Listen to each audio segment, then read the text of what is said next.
Come with us now to the green moon of Endor, where the Ewoks are celebrating because Earth kids love their Ewok family hut. We can help the trap Luke Skywalker. Hurry, Ewoks. Let's take the wagon, Princess Nisa. The Ewoks save the day. It's a galaxy of fun. The Ewok family hut comes with everything you see here. A Wicket the Ewok toy, new from Kenner.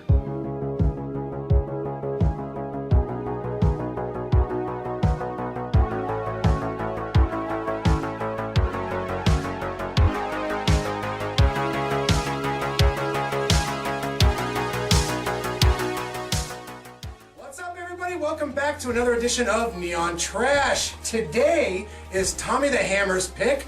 I thought we would revisit the old cheeseball 1980s classic Star Wars Ewok Adventures Caravan of Courage. This is a double feature. It has both of the Ewok movies on one disc, but this particular releasing is out of print and it cost me a pretty penny. But the picture quality is a lot better than most typical bootlegs. So with all that being said, guys, let's get right into the picture. Get into this. You guys do this routine. Peep the trailer. Check out that shit. We'll be right back. Motherfunko. You mean check out the trailer and peep that shit? Poo-poo. Dude, it's been a while. In a galaxy far, far away, a brother and sister search for their missing parents. How are we gonna find them? We will. Don't worry. And fate leads them to the magical Ewoks. We help you. Now, a great adventure begins.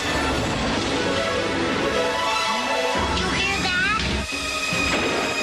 Let's get out of here.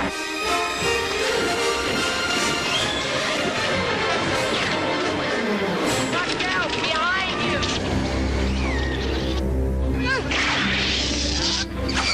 Sheer enchantment and excitement, says the Hollywood Reporter. From deadly traps to daring escapes. That was close. You guys were great. It's an action-packed motion picture featuring incredible special effects from the award-winning team of Industrial Light and Magic. That's Mommy and Daddy. Sometimes when you search for the impossible, an unbelievable adventure unfolds. I wish we had furry creatures like you where I came from. Don't miss the Ewok Adventure, now on video cassette from MGM UA Home Video. Welcome back, everybody, to some Neon Trash. We just got done watching Ewoks Adventures, and we watched the first one, which is actually considered apparently the Caravan of Courage. I always just thought it was called Ewok Adventures because I had it on VHS when I was a kid, watched it continuously when I was a kid, loved it. I was a Star Wars nerd. What can I say? You spoiled this entire movie. Shut up, J-Rock. You're spoiling the review now. Cinematography looked great. It looked great. What is this release? 2004 DVD? No, this, I don't know. On the newer flat screen TV, it looked great.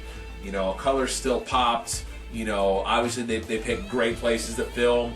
Costumes are still on point. Like, it was visually absolutely wonderful. You know, and it needed to be because we watched this for nearly an hour and a half straight.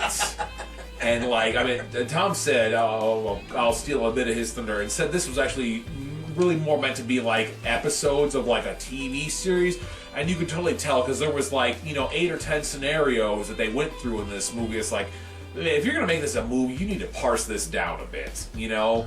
But I mean, it's like, what parts do you cut out? Because like each part on its own was great, you know. There's great scenes, like it was fun story, it was engaging, you know. But it's like, man, for like, you know, full-length feature, like there was, you know, I call things, you know, full fat or whatever. This was literally chugging half and half, for Christ's sakes. Like, there was a lot of fat in this, like... Yeah. My dad showed this to me when I was a little kid. Too much party. And, like... I mean... yes, but no. Yes, but actually, no. Yes, but that's not the reason. At any rate, I do remember my dad showing this to me when I was a little kid. He really liked the original Star Wars series. And I remember seeing it when I was like 5 or 6 years old. But now that I'm 38, obviously I don't remember shit. It's been a long, hard road, y'all. I'm right there. I know I watched this, I did remember zero. Special effects, the blue screen, the prosthetics, the costume, Stop motion. the music, and the heart. That's the key here. Definitely. This is George Lucas and everyone involved. They were trying to give Star Wars fans and people a reason to tune in to whatever the fuck station this was going on at the time. Probably CBS. Yeah, probably. Maybe 3, 5, or 8. Yeah, some big deal, and I can appreciate that. So, modern day Star Wars fans, not recommended. But for people like me that grew up in the 80s and we grew up with the original series, you know what I'm saying? And you liked Return of the Jedi, highly recommended just to see what the fuck is up with the Ewok films. I am going to give a solid flat 5. Do it.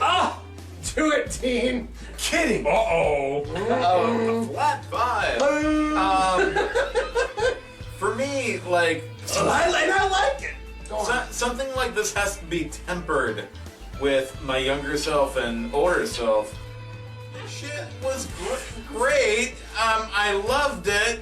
Now that I'm older, it's like, well, it looks nice, but it's fucking stupid. 6. The current star count, I'll give it a solid 7, 7.5 for like, the cinematography, just like, just the aspects of like the different story. I mean, yeah, there was a couple of things at the beginning that were too long, but it is what it is. But for sentimental value, growing up in it, watching it when I was a kid, definitely solid 10 stars for me. Oh, wow. 10 stars. That's how I am. 10 stars. That's how I am. Holy shit. Wow, you remember it and you love it that way. That's awesome. +3 for nostalgia. I mean, damn. That says a lot. This obviously is one of those films for you that's just, it's... Is it in his wheelhouse? This movie defines his wheelhouse, I would say. I told you. Yeah. Come on, bitch. Have it on VHSs. Come on. Shit, it's here right there. Yeah, wow. Especially with the review you're probably about to give it. I know, right? like I said, I swore I saw this when I was a kid. I don't remember any of it. So getting to watch this again, like I see everything about it that makes me, it takes me back to being a kid. I see stop motion animation plus prosthetics and puppetry and everything. Like, this is so fucking 80s.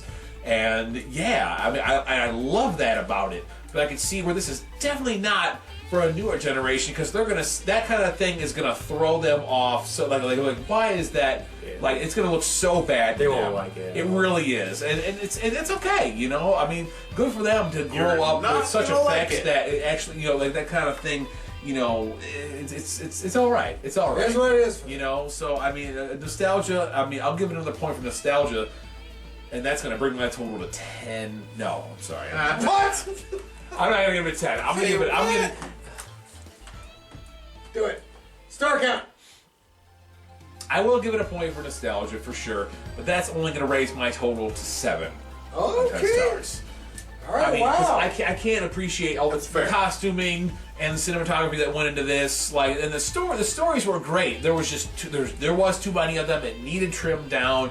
And your lead actor, that kid, is just a terrible actor, for fuck's sake. The little girl is actually pretty damn good for a little girl. Like, great.